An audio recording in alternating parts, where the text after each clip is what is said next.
Hello everybody, welcome to Kaguya-sama Love is War episode 9, season 2 episode 9. I forget to say season 2 every single time. I'm a bad person like that. Anyway, yeah, before we start, just gonna let the discretion in. It's storming at the moment, so if you hear some rumbling, it's the thundering. Hopefully I don't lose the feed and lose the audio. Stop the video because it's on a camera, you see. But if my lights suddenly go off, I'll probably leave it in, but because it'll be funny. But yeah, just be aware of that. But anyway, now onto this episode. This episode was, guess what guys, I'm gonna say it again. It was really funny. Miko was funny. Bloody Ishigami is always funny. Just the stuff going on was fun. It was a funny. Also, stuff.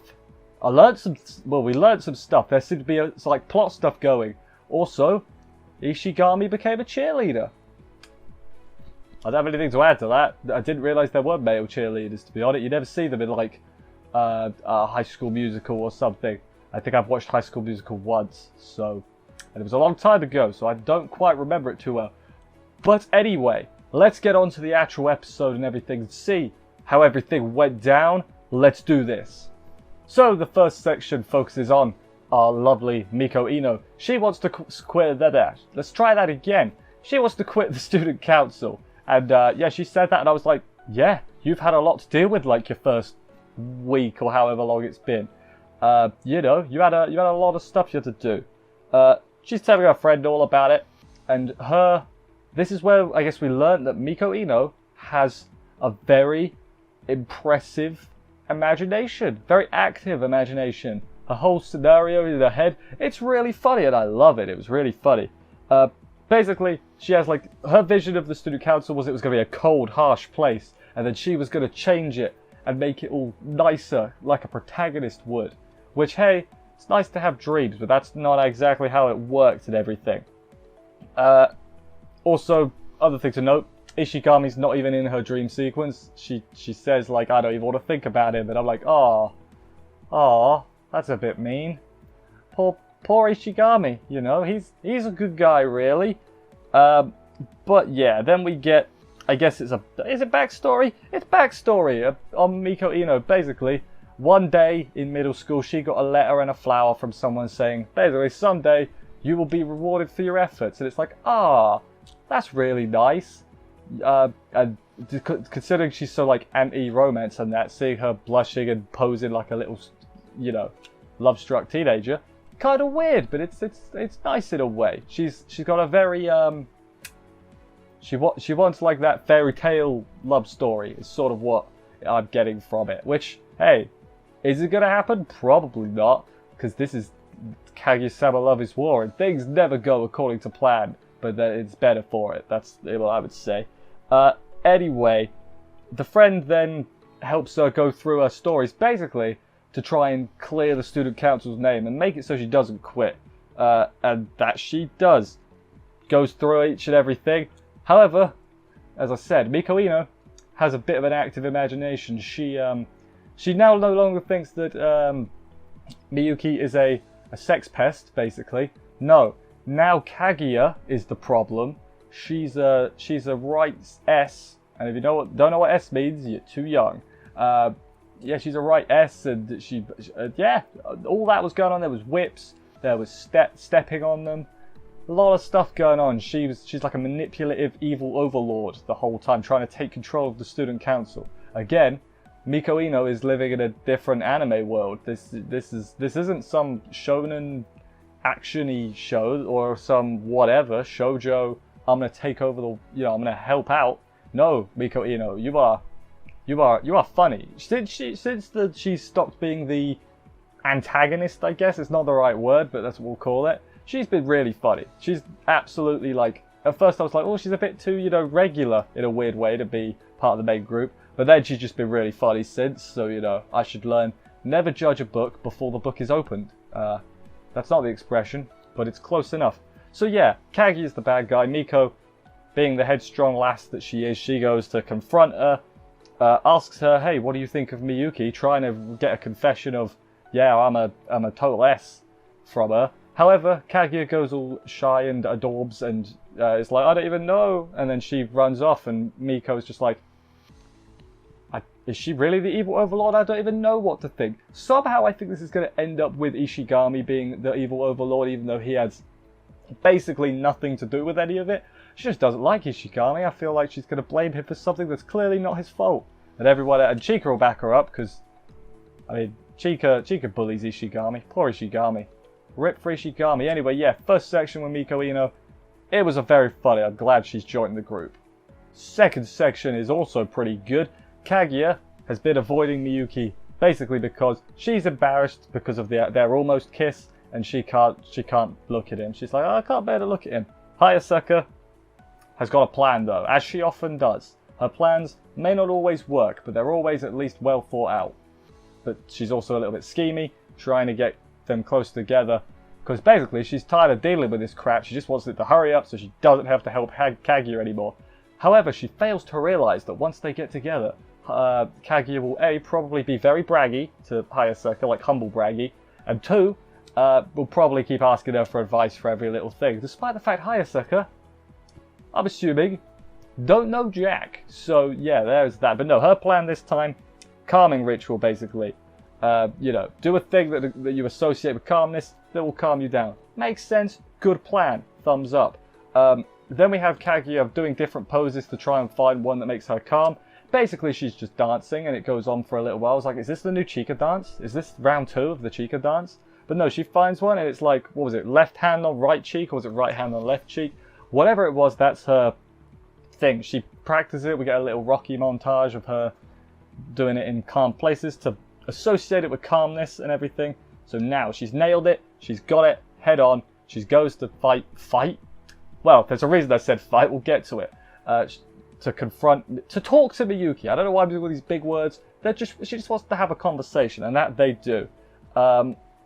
Faces it head on. It's like a fighting game, because you know it's got health bars and special move gauges and everything, and it's like a love-o-meter, like critical hit, boom. You know, I was worried about you, boom, critical hit right there.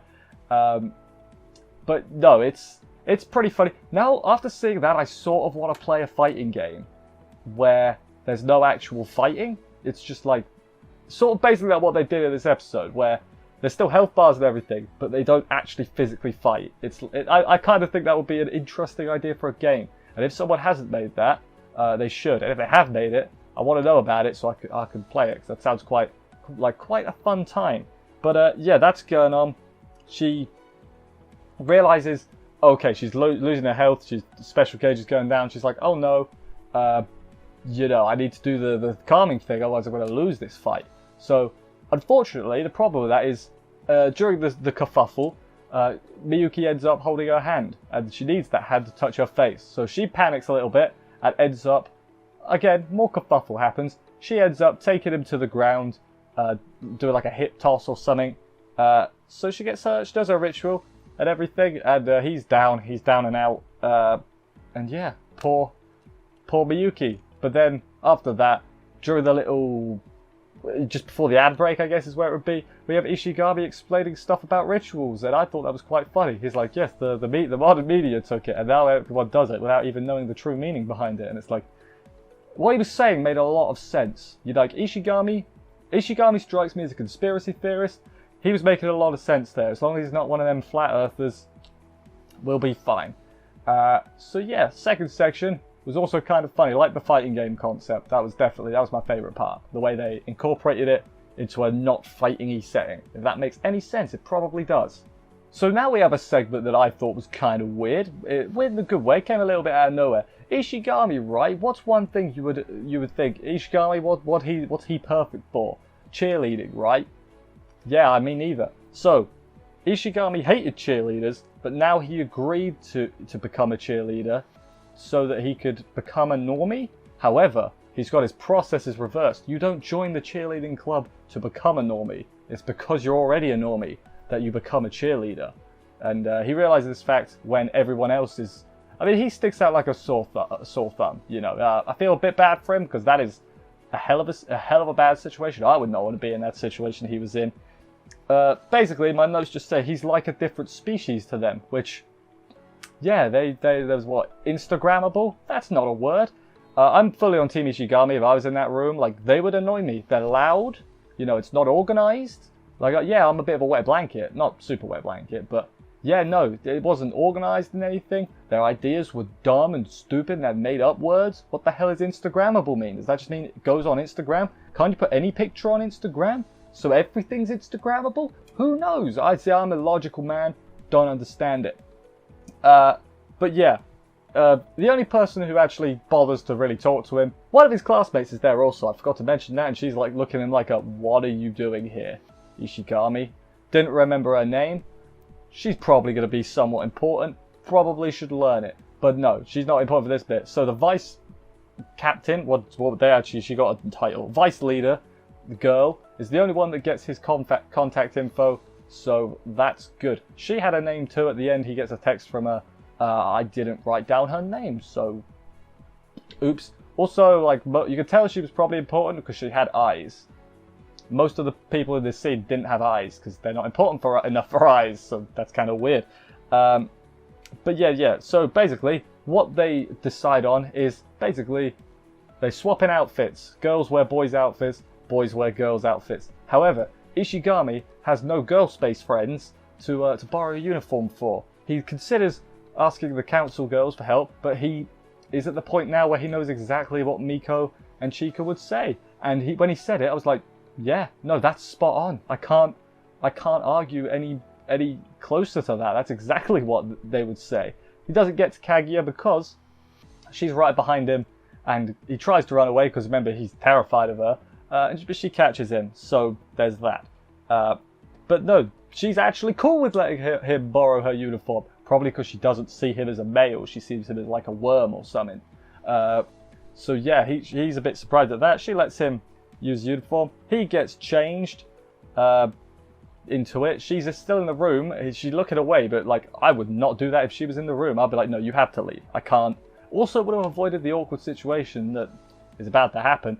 So Miko, I guess, saw Ishigami putting the clothes on. Probably saw him in his underwear as the thing was going down. But she saw it, and then she noped out. She must have seen it, but like, I'm not dealing with this right now. So she left. Also, sort of reinforces her idea that Kaguya is an S and is making the boys do things. Because she was like, oh, she made Ishigami put on her clothes. So a misunderstanding evolves further. But yeah, that happens and everything. And then after that, it's a bit worrying when he put it on. I was like, oh, you know what? He pulls that off surprisingly well. Although he does accidentally insult her boobs. He's like, yeah, it's really tight around the chest. Or really chest around the tight. Whatever you want to say. So yeah, there's that. Oh, we're not done yet. She does his makeup too. And as revenge for accidentally insulting her chest, he sort of saved it though. Because he's like, oh, I have pecs. You know? I say sort of because he sort of implied that he had a bigger chest than Kaguya. And, you know, I don't think she would appreciate that too well. Could be wrong on that though. Probably am not though. She got a little bit of revenge. She did his makeup, made him look like I believe they're called geishas. I'm not an expert on. They like, you know, they have like the white face paint and then the super red lips. Sort of what he looked like, a geisha. I hope I'm getting that right. I hope I'm not thinking of something else. But that's sort of what he looked like. However, yeah, they're getting along quite well as they do. They're laughing. Probably I hope Ishigami learns that Kaguya is not to be feared from this. But although what does happen, which was another thing I didn't particularly see coming. I thought this was back still Miko. Miyuki is watching on through the door and he's getting annoyed. He's like, it's fine if she's getting along with him, but they're sitting too close, damn it. It's like jealous Miyuki. Who saw that coming? He's like, I hope that doesn't turn into a thing. The last thing we need is Ishigami also getting a thing for Kaguya and being a sort of stereotypical love triangle. I don't see that working out for Ishigami, and I like Ishigami. He deserves to be happy too. Go with Miko. I know she doesn't think much of you at the moment, but damn it, Ishigami, do your best. Not Chika. Not either of the girls in the cheerleading club too. Although Ishigami is the kind of guy that would get the wrong impression. She's like, oh, she texted me. You know, she must be into me. Sort of think he would get the wrong impression. Hopefully not though, because she does text him at the end, basically saying, here's when we're meeting. And then he had like this look on his face, like, maybe I'll give it a go, you know? And it's like, oh no, it's that girl, isn't it? That's not good. That's not what we want. I will firmly support the Ishigami and Miko regime until the day I die. It might seem unrealistic because she doesn't consider him a person. He's like air to her, not even air. You need air to breathe. Like what's bad for you? Oh, a noxious gas. That's sort of what he is to her. Anyway, that was the end of the episode. I've sort of rambled a little bit at the end. It was a fun week as always. We got what, 4 episodes? Oh, we still got 4 episodes left. That's pretty hype actually. I'm already hoping they make a 3rd season after this because, of course, I am. Never have too much. But anyway, thank you everybody for watching this review. Hope you enjoyed it. If you did, please consider subscribing and stuff for more reviews. That would help me out a lot. Thank you. I will see you next week for another episode of this. Take care and bye, guys.